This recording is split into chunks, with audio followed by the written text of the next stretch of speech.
Je suis responsable des relations extérieures de Grévin. Je m'occupe des relations publiques et des relations presse. J'ai dirigé le théâtre aussi pendant 15 ans. Un des fauteuils du premier rang a pu avoir des personnalités comme Jean d'Ormesson, Bernard Pivot, mais bien sûr aussi Antoine Dupont, Zinedine Zidane, toutes les dernières personnalités qui nous ont rejoints. 3500 mètres carrés de visites et plus de 250 personnalités qui sont représentées, d'aujourd'hui, mais d'hier également. Depuis 2001, elles sont élues par l'Académie Grévin, présidée par Stéphane Bern, qui est un membre historique, je dirais, de l'Académie Grévin. C'est au Curin, quand il est entré à Grévin, devant ses parents, devant sa sœur, devant sa famille. C'est un symbole très fort. C'est un symbole très fort. Est-ce qu'il y a des gens qui ont refusé? Il y a Jean-Jacques Goldman, mais qui, je crois, refusait tous les honneurs. Mon ami, monsieur Pierre Tchernia, qui était un grand fidèle de Grévin. Ève Ruggieri, d'ailleurs, non plus, qui fait partie de l'Académie Grévin, d'ailleurs. C'est quelque chose qui ne la met pas à l'aise, donc écoutez, il faut respecter.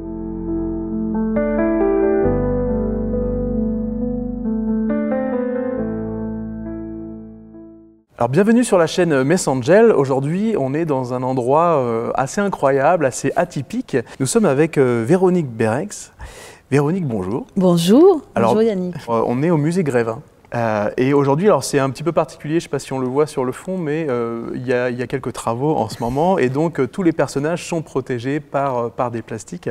Donc voilà un petit peu pourquoi on est dans cette configuration-là. Est-ce que tu peux nous dire, peut-être avant qu'on commence, dans quelle pièce on se trouve? Eh bien oui, là ici nous avons la chance d'être dans ce superbe théâtre Grévin qui a été construit en 1900 et qui est à l'inventaire supplémentaire des monuments historiques parce que le rideau de scène que l'on voit est une toile originale du peintre Jules Chéret, splendide de par ses couleurs et de ses personnages, et le haut relief de ce théâtre est signé du sculpteur Antoine Bourdelle. Et c'est un théâtre qui accueille toujours, non seulement bien sûr les visiteurs pendant la journée, mais parfois des concerts classiques ou des concerts à la bougie ou des spectacles ponctuels. D'accord. Alors je crois que tu travailles ici depuis 1983, c'est ça? Et oui, tout à fait. Et quelle est ta fonction aujourd'hui en tout cas? Eh bien, je suis responsable des relations extérieures de Grévin. Je m'occupe des relations publiques et des relations presse de ce lieu. Et je me suis occupée de la communication. J'ai dirigé le théâtre aussi pendant 15 ans. Puis mis en place également le fait de pouvoir louer Grévin pour des privatisations, pour organiser des cocktails, des dîners auprès de sociétés. Très bien. Ouais, c'est un très très beau lieu, ouais. En effet. Oui, c'est chargé d'histoire. C'est vrai que ce théâtre, d'ailleurs, où nous sommes, c'est également le lieu où l'on accueille les nouvelles personnalités qui rejoignent Grévin. D'accord. Donc ce premier rang, un des fauteuils du premier rang, a pu avoir des personnalités comme Jean d'Ormesson, Bernard Pivot, mais bien sûr aussi Antoine Dupont, Zinedine Zidane, toutes les dernières personnalités qui nous ont rejoints. Non, mais c'est vrai que quand on vient, nous, on a eu la chance de faire un petit tour avant le tournage. Et c'est vrai que... Alors moi, j'étais venu en 95, donc ça fait 30 ans. Et alors, ça a beaucoup changé. J'invite vraiment tout le monde à venir parce que c'est vraiment... incroyable, c'est très très beau, c'est très grand. Ça fait quelle superficie ici? 3500 mètres carrés de visites et effectivement plus de 250 personnalités qui sont représentées, d'aujourd'hui mais d'hier également. Et il y a des changements permanents, c'est-à-dire chaque année on accueille de nouvelles personnalités. Il y en a à minima 6, mais il y en a même parfois beaucoup plus. Et des nouveaux décors, puisqu'on ne les pose pas comme ça l'un à côté de l'autre. Tu as pu remarquer. Voilà, il y a des écrins à chaque fois. Pour accueillir ces personnalités. Non, c'est vraiment très très chouette. Enfin, moi, ça m'a surpris. Enfin, je ne pensais pas être aussi stupéfait en fait. C'est vraiment incroyable. C'est un lieu où on s'amuse aussi en fait. Je crois qu'on reprend son âme d'enfant. Et on dit parfois, oui, voilà, c'est un musée amusant. Oui, puis c'est très touchant de voir les gens qu'on a l'habitude soit de voir à la télé, peut-être au cinéma, mais de les voir en 3 dimensions pour la première fois, c'est très étonnant.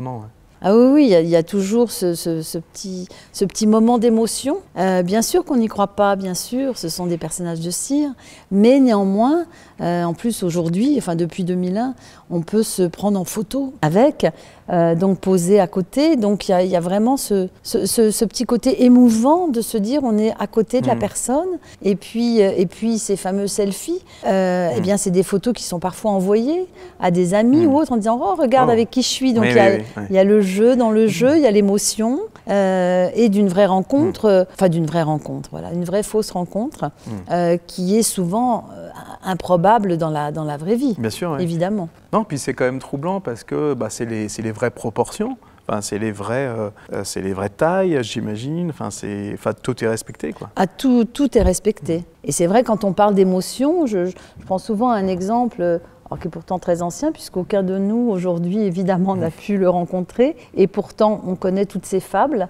C'est vrai, quand on explique à des enfants sur le parcours, ben voilà, je vous présente Monsieur Jean de La Fontaine. Souvent, on a « Ah oui, Jean de La Fontaine, il est vrai, en fait, ça concrétise un petit peu l'existence de cette personne. » Oui, c'est pas juste un nom sur un bout de papier, quoi. Exactement. C'est pas simplement un nom ou un dessin dans un livre d'histoire. Comme rappel, évidemment, vous pouvez nous suivre sur la plateforme, vous pouvez vous abonner à la chaîne. N'hésitez pas à nous mettre des commentaires, peut-être sur votre histoire. Nous, ça nous aide aussi à comprendre, parce que tous les profils sont particuliers. Et puis, les commentaires, évidemment, nous font remonter grâce à l'algorithme. Donc, n'hésitez pas à nous mettre des pouces et des commentaires. Merci. Parmi les célébrités qui sont décédées, parce que sur Messangel, on parle de beaucoup de sujets liés à la mort, à la transmission.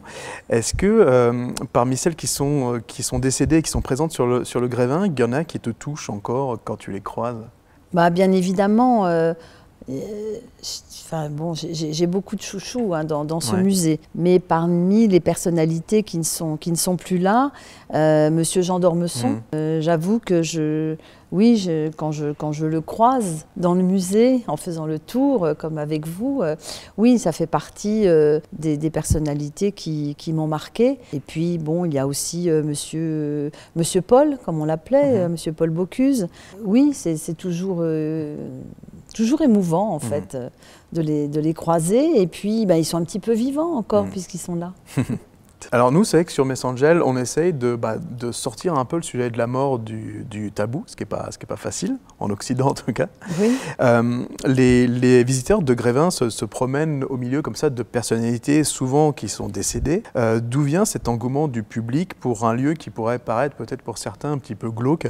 Il est certain qu'il y a vraiment des extrêmes. Hein. Il y a des personnes pour qui que ça met très très mal à l'aise et qui n'aiment pas du tout. Et bon voilà, on respecte, hein, et peut-être d'ailleurs ne viennent-ils pas, ou sont-ils venus une fois et ils n'étaient pas à l'aise. Mais je reconnais que on accueille, là ces dernières années, on a accueilli parfois plus de 900 000 visiteurs dans l'année. On voit plutôt effectivement à l'inverse une tendresse, il y a la tendresse, de la curiosité et de l'émotion. Encore une fois, il y a cette vraie émotion devant ces personnalités actuelles ou décédées d'ailleurs. Quand on est face à Édith Piaf, oui, là, tout d'un coup, elle prend vie en fait devant eux, et ce n'est plus simplement une chanson où certes, hein, le portrait de cire, c'est pas récent, hein, l'utilisation du portrait de cire, il remonte à l'Antiquité, et c'était beaucoup utilisé aussi pour des défunts, ou pour les représenter, ou des rois, des reines.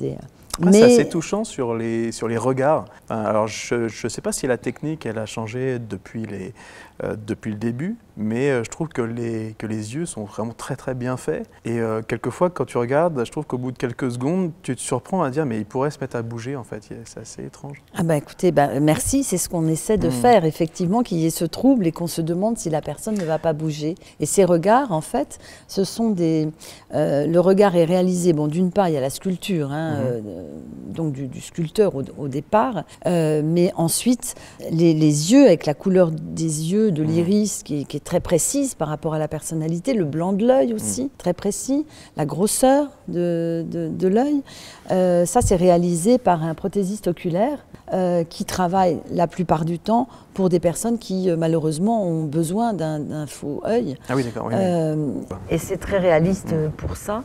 Et c'est un travail assez extraordinaire d'ailleurs de ces personnes. Quels critères sont utilisés pour choisir les personnalités qui seront immortalisées à Grévin? Les personnalités françaises qui rejoignent Grévin, depuis 2001, elles sont élues par l'Académie Grévin qui était présidé par feu aussi, voilà, Bernard Pivot, pour qui j'avais beaucoup de tendresse, et qui depuis 2014 l'est par Stéphane Bern. Stéphane Bern qui est un membre historique, je dirais, de l'Académie Grévin, qui a toujours été un grand fidèle et, bon, j'irai peut-être pas jusqu'à dire amoureux du musée Grévin, mais presque, qui a son personnage d'ailleurs. Et pour rester dans la lignée journalistique, eh bien, les membres de cette académie sont tous des hommes et des femmes de presse, de médias. Et on se réunit 2 fois par an. Nous, en interne, on prépare des listes de nominés. En fonction de l'actualité, on reste toujours dans la tradition du fondateur. En fonction de ces listes, eh bien, nos amis académiciens élisent 1, 2, 3 personnalités. Et ensuite, eh bien, je les contacte et puis voilà, s'en suivent des rendez-vous. Est-ce qu'il y a des gens qui ont refusé de participer ? Enfin, d'être présent Oui, bien sûr, il y a des personnalités qui n'ont pas souhaité, pour diverses raisons, soit pour une raison d'emploi du temps, on n'avait pas le temps de venir poser, même si on ne leur demande pas non plus énormément. Puis d'autres que ça mettait mal à l'aise. Je pense citer deux exemples. Il y a Jean-Jacques Goldman, mais qui, je crois, refusait tous les honneurs. Donc voilà, il n'a pas souhaité, et donc on l'a respecté. Puis il y avait mon ami Monsieur Pierre Tchernia, qui était un grand fidèle de Grévin, qui aimait beaucoup, pourtant visiter le musée, de se voir comme ça en 3 dimensions. Il n'était pas à l'aise, ça ne le mettait pas à l'aise. Ève Ruggieri d'ailleurs, non plus, qui fait partie de l'Académie Grévin d'ailleurs. C'est quelque chose qui ne la met pas à l'aise, donc écoutez, il faut respecter. Sûr, voilà, parce que rentrer à Grévin, c'est une fête, c'est un amusement de suivre la création du personnage. Donc voilà, si on ne le sent pas, eh bien, il ne faut pas le faire. Est-ce que tu as en mémoire des témoignages de gens qui sont venus et qui ont été, je ne sais pas, peut-être une expérience un peu marquante liée à la mémoire ou à la transmission, enfin, des gens du public qui ont été très émus par voir une statue, peut-être pour la première fois? Il y a eu un fait marquant, je dirais, du XXe siècle de Grévin, c'était l'entrée de Michael Jackson. Et c'est vrai que quand il a quitté notre planète, eh bien, il y a eu beaucoup de personnes qui sont venues mettre des fleurs devant lui, pleurer devant lui. C'est un exemple. Quand la reine d'Angleterre aussi, Sa Majesté la reine Elisabeth II, est décédée, on avait mis d'ailleurs un livre d'or à côté de son personnage. Donc et les gens étaient très émus. En fait, oui, comme cette représentation finalement dans l'inconscient, qu'elle devient, comment dire, presque aussi importante que l'original. Enfin, c'est quand même fou de venir mettre des fleurs près d'une statue qui reste une représentation, mais c'est très compréhensible en même temps, quoi. Il est même arrivé que des visiteurs mettent des petits mots dans la poche, alors pas forcément de quelqu'un de décédé, de Roberto Alagna, ou voilà, des petits mots doux. Ah oui, d'accord, oui. Avec un numéro de portable. Oui, peut-être, avec un 06. Oui. Si tu as du temps, appelle-moi. C'est ça. Ouais, non, mais c'est quand même assez rigolo. Est-ce que tu as des souvenirs ou un souvenir d'une personnalité qui a été vraiment très très émue en découvrant son double de cire? Pour être franche, lors de l'inauguration, même si les personnalités suivent la réalisation de leur personnage, il y a quelques rendez-vous importants en cours. Le jour de l'inauguration, donc ça se passe donc dans ce théâtre, sur la scène du théâtre. Ils ont invité leurs amis, des proches, leurs relations, leur famille. Eh bien, il y en a plus d'un qui, même les plus bavards, qui n'ont plus vraiment de voix. Mimi Mati, pour la citer, était en pleurs, tellement émue de se retrouver, voilà, ici, à Grévin et à voir son personnage. Mais beaucoup d'autres, même Claudia Schiffer, qui avait visité le musée enfant, n'imaginait pas un jour s'y retrouver. Mais même récemment, c'est vrai que la plupart, souvent, pour beaucoup, ont visité le musée enfant et jamais un seul instant, ils n'auraient imaginé se retrouver parmi ces personnalités. Et donc, je pense que c'est ça. Puis la fierté pour eux devant leur famille.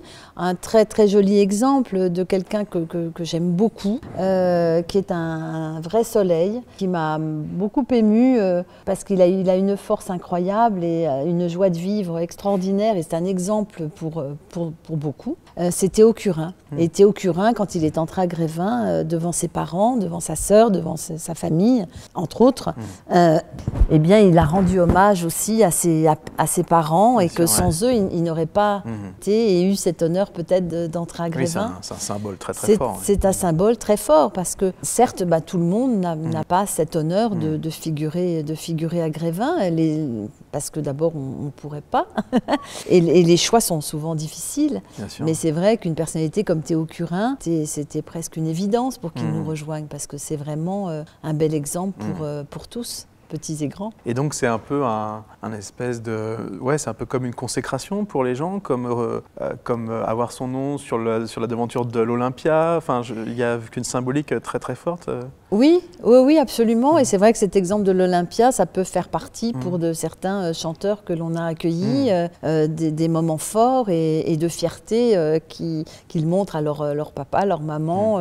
Et là, c'est la même chose. Parce qu'encore une fois, leur chemin de l'enfance à leur moment d'adulte, eh bien, jamais ils n'auraient pu imaginer tout le chemin qu'ils ont parcouru pour y arriver, parce qu'on n'arrive pas là comme ça. C'est derrière beaucoup de travail, d'investissement, de temps, souvent de temps passé sans la famille. Donc c'est au détriment d'autres choses. Et donc souvent ils leur sont reconnaissants justement de leur avoir permis de prendre du temps pour accéder aux rêves qu'ils avaient et aux étoiles dans les yeux qu'ils avaient. Après, ce qui est peut-être très fort aussi, c'est que ça reste vraiment dans le temps par rapport à avoir son nom sur l'Olympia. Ça reste le temps des concerts, mais après, c'est retiré. Alors que là, c'est qu'une fois qu'on a sa statue, ça reste quand même sur quelques années. Quoi. Alors, voilà, c'est ce que j'allais dire. Malheureusement, ça ne reste pas à vie, puisqu'il y a, je dirais, ce turnover de l'actualité. Et puis, si on avait dû garder toutes les personnalités depuis 142 ans, puisque je rappelle, Grévin a ouvert ses portes le 5 juin 1882. Donc on ne mettrait plus un pied dans le musée si on avait dû garder tous ces personnages. Donc effectivement, il faut avoir l'humilité de se dire que voilà, ce n'est pas non plus jusqu'à l'éternité, mais c'est un petit peu d'éternité quand même. Et en plus, ça dépend de leur carrière en fait. Et il y a des personnalités dont on a refait les personnages. Oui, c'était une question que j'avais.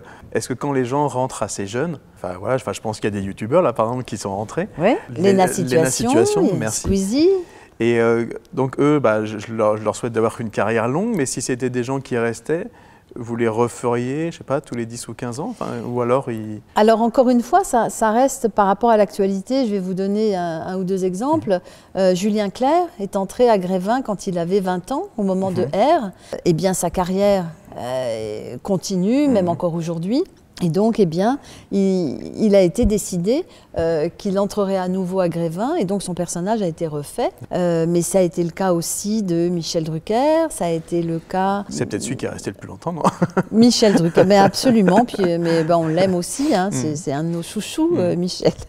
Mais il y a eu Pierre Richard aussi, qui est entré aussi assez jeune, qui nous a rejoint à nouveau, qui est venu poser en 2019, donc tel qu'il est aujourd'hui.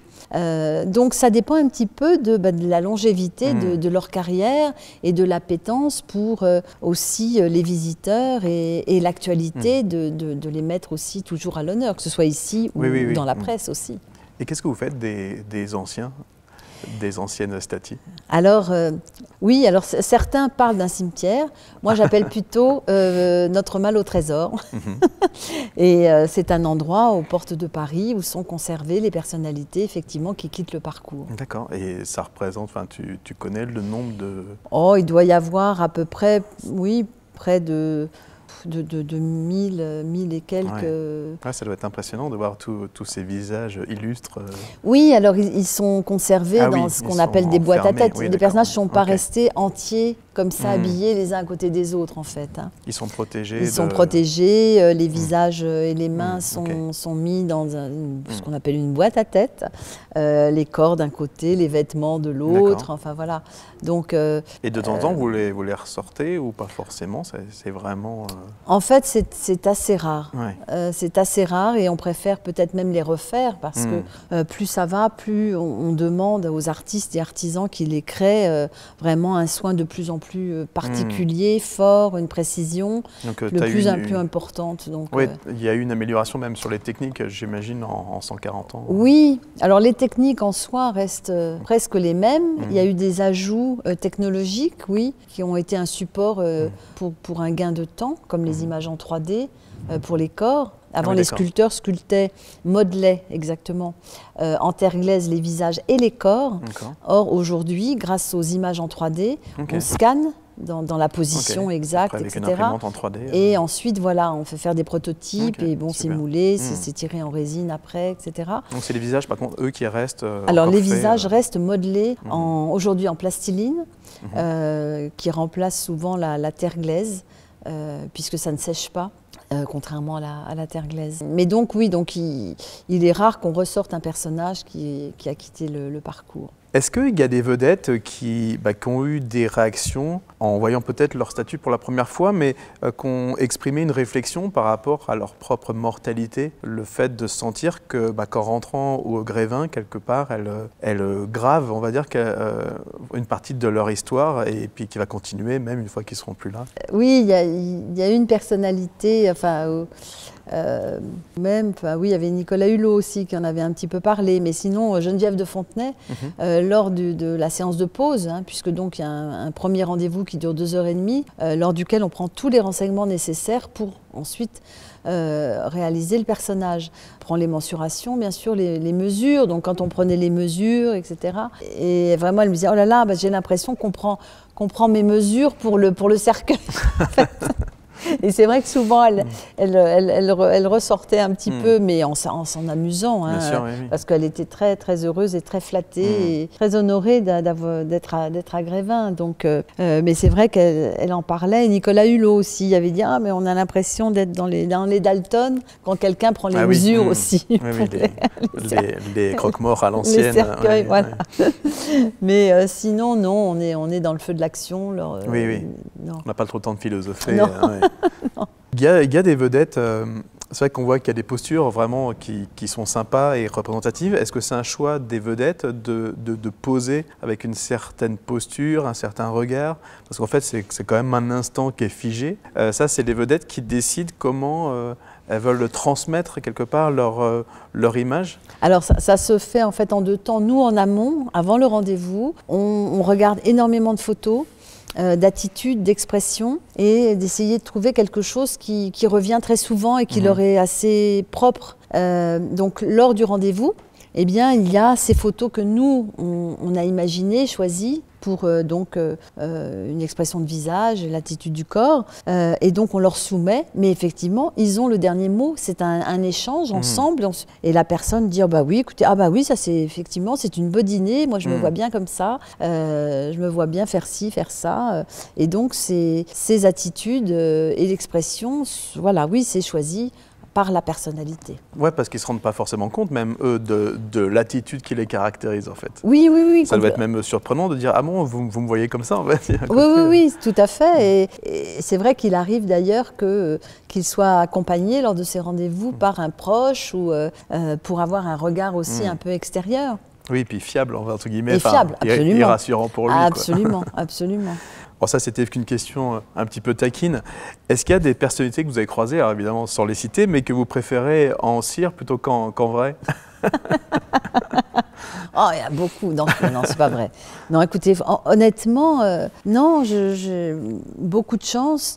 Il faut dire que c'est un moment un peu à part, le fait d'entrer à Grévin. Donc à partir du moment où ils acceptent ça, En fait, il n'y a pas d'histoire d'argent, hein, puisque ces personnalités ne payent pas Grévin et on ne les paye pas. Donc c'est simplement un honneur et nous, on est là que pour leur faire plaisir, faire en sorte qu'ils soient représentés de la plus jolie manière, vraiment propre à elles. Et donc, honnêtement, moi, j'ai eu cette chance de rencontrer que de belles personnes. Alors certes, il y a peut-être des personnes avec qui on a un petit peu plus d'affinité et puis de curiosité aussi, mais chacun a son univers, son talent, qui nous apporte beaucoup à nous. Non, honnêtement, j'ai pas souvenir de personnalité où vraiment je dis oh là là, bon, c'est pénible. Non, on a beaucoup ri avec une personnalité comme Benoît Poelvoorde, par exemple, lors des rendez-vous. Beaucoup ri aussi avec Fabrice Lucchini, et qui lors de l'inauguration d'ailleurs nous a fait un show fabuleux. Bon, Benoît Poelvoorde aussi d'ailleurs, mais et puis il y a eu des jolis moments aussi. Philippe Jarouski, contre-ténor, magnifique. Eh bien, la première scène, quand il avait 20 ans, s'est faite ici, sur la scène du Théâtre Grévin, produit par Philippe Maillard. Donc, quand il est entré à Grévin, enfin oui, c'était un moment, c'est une boucle qui très se très fait, fort, oui, totalement. Anne Roumanoff aussi, qui est à Grévin. Anne, voilà, pour qui j'ai beaucoup de tendresse aussi, qui est là, au pied de la scène, non loin d'ailleurs de Philippe Jarouski.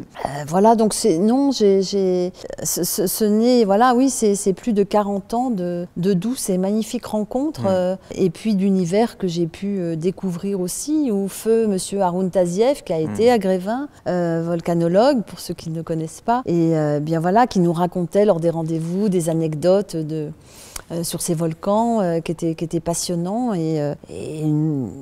ou alors, plus récemment encore, mais on s'est vu plusieurs fois, il a eu plusieurs fois son personnage aussi, c'est Monsieur Zidane, Zinedine Zidane, voilà, et qui lui et toute sa famille, qui sont des personnes, mais je parlais de Théo Curin tout à l'heure, mais la famille Zidane, c'est des gens qui ont un cœur extraordinaire, une attention vers les autres, une bienveillance et un talent, évidemment. Il est pas là par hasard, Et la nouvelle génération aussi continue le talent de papa dans le football. Oui, c'est vrai.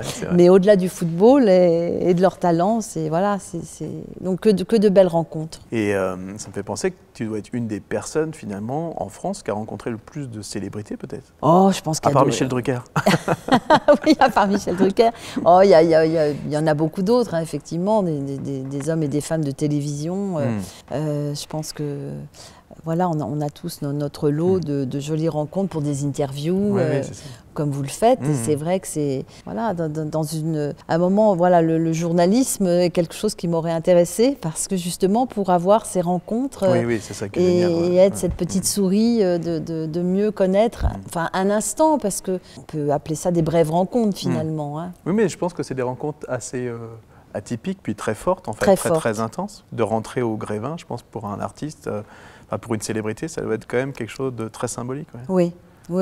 Et puis, oui, mon côté maman, maternelle aussi, fait en sorte que j'essaie de faire en sorte que tout se passe bien, vraiment du premier rendez-vous jusque l'organisation de leur entrée à Grévin le jour J, quoi. Il y a, parmi les récents, il y a Squeezie qui est rentré il n'y a pas très longtemps.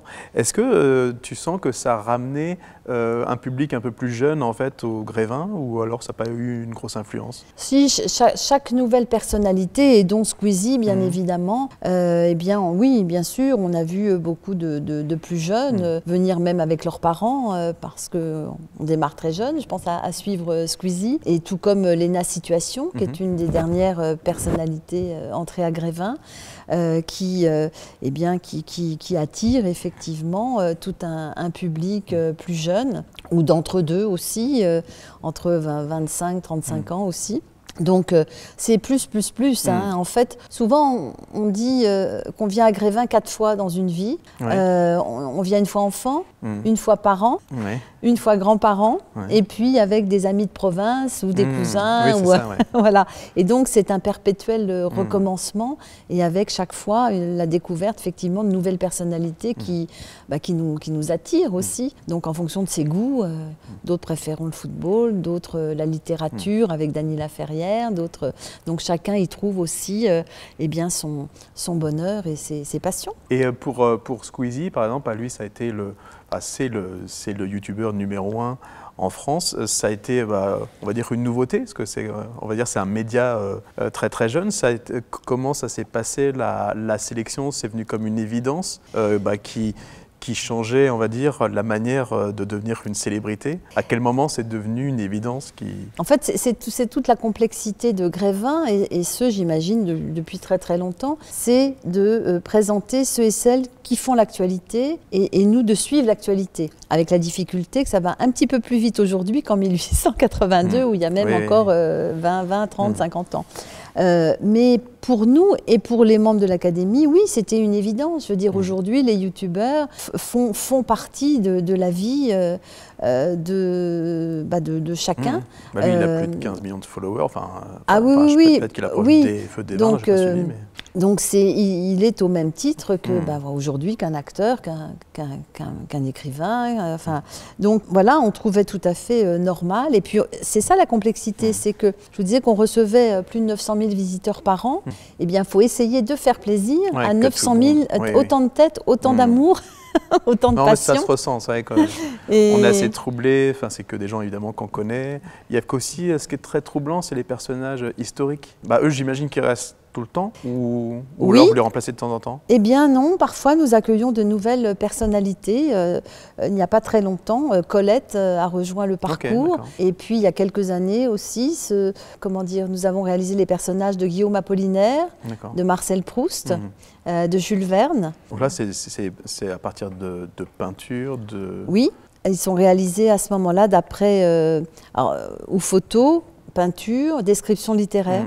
Ou peut-être des sculptures, non? Il y a peut-être des gens qui avaient... On peut s'en inspirer aussi, oui, mais alors en fonction de l'époque, effectivement. Tout à fait. Un des points communs peut-être de Messangel et de Grévin, c'est vraiment cette envie de laisser quelque chose de nous pour celles et ceux qui resteront. Qu'est-ce que tu penses un peu de cette possibilité qu'on propose avec Messangel de laisser entre autres des messages, alors ça peut être en vidéo, en audio ou en texte, pour les gens qui vont nous survivre, pour les gens qu'on aime, pour les aider après notre ultime départ? Ben oui, c'est vrai que c'est une jolie idée parce qu'on oublie souvent qu'on est pour partir un jour. Bon, je ne vais pas citer les To Be Free qui ont été à Grévin. Mais donc oui, on est pour partir un jour et c'est vrai qu'on ne sait pas quand, malheureusement. Et c'est bien triste, il y a des gens qui nous quittent très jeunes et d'autres qui ont la chance d'atteindre les 100 ans, ce qui est formidable. Je pense qu'il n'est jamais trop tard, quitte à refaire peut-être des messages. Oui, c'est ça tout l'objet. Ouais. Mais oui, on peut les mettre à jour en fait. Ouais. De laisser un message, qu'il soit audio ou vidéo. On ne dit jamais assez, je trouve, combien on aime les personnes qui nous sont proches. C'est une jolie façon de leur laisser ce message, parce que c'est vrai qu'on ne sait pas ce qui peut nous arriver demain. Voilà. Donc, je trouve que c'est une très très belle idée de perdurer. Enfin, en tout cas, c'est un cadeau. Je trouve que c'est un cadeau que l'on fait à ses proches. Alors d'autres font des journaux intimes ou des journaux, voilà. Moi, je parle de journal ultime. Faire son Messangel, c'est son journal ultime. Oui, c'est joli, oui, tout à fait. Non, c'est une très belle idée. C'est vrai qu'il arrive, que c'est arrivé parfois des personnalités qui viennent voir un proche qui était encore à Grévin et qui n'était plus de ce monde. Oui, je pense que c'est assez troublant. Moi, j'ai vu quelques personnalités ou des chanteurs qui sont plus là. Ouais, ça fait quelque chose. Et c'est vrai que peut-être un autre point commun auquel je pense, c'est le regard. En fait, j'ai des gens, des utilisateurs de Messangel qui m'ont dit ce qui est incroyable, c'est entre autres d'enregistrer un message face caméra. Parce que la façon dont tu regardes quelqu'un que tu aimes, que ce soit un conjoint, un enfant, ton meilleur ami, tu ne regardes pas chaque personne de la même façon, tu vois. Tu ne regardes pas ton épouse, par exemple, de la même façon que ton enfant, tu vois. Et en fait, la signature de ton regard, elle est singulière. Et c'est vrai qu'à Grévin, moi, c'est vraiment peut-être un des trucs qui me trouble le plus, c'est la qualité des regards que vous avez recréés. Et faire son Messangel, c'est entre autres...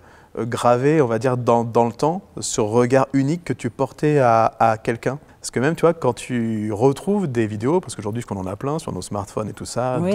des Noëls ou des anniversaires, tu vois, mais tu vois les gens qui sont en train de faire quelque chose, donc un anniversaire, on a plein de vidéos de quelqu'un qui souffle sur des bougies par exemple, mais tu retrouves jamais le regard très unique que tu portais à quelqu'un quand tu lui parles. Et moi, ça me fait ça un peu, cette impression, quand je croise du regard certaines statues, je suis vraiment troublé par cette intention presque. Bah, c'est vrai que lors de la séance de pause, en plus, on leur dit, imaginez que le visiteur va arriver vers vous, et puis ensuite, bon, poser à côté pour se prendre en photo. Mais parfois, c'est des photos de face à face, enfin bon, donc effectivement, le regard, les mains, j'ai oublié de dire que les mains étaient toujours moulées sur nature.